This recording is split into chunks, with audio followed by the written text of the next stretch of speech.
দেখুন আমি আরেকটা প্রশ্ন পরে আমি বিদায় নিব, কারণ আমার আরেক জায়গায় মাহফিল আছে, তো অনেকেই তো প্রশ্ন পাঠাইছে, সবগুলো পড়া তো সম্ভব না। আহ, এক ভাই লিখছে, হুজুর আপনি পাগল ছাগলের মতো আচরণ কেন করেন?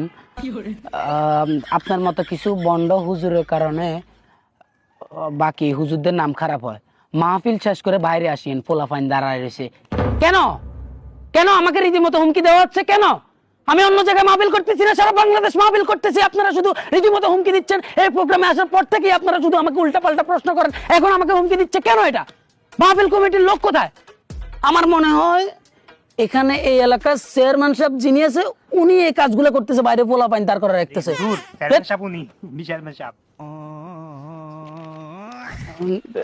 আসলে যাই হোক, মানুষ মাত্রই তো ভুল, ম্যান ইজ মার্ডার। কিছু মনে করিয়েন না। আমারে চেয়ারম্যান সাহেব একটু প্রোটোকল দিয়ে যদি বাইরে নিয়ে দিতেন, কিছু মনে করিয়েন না।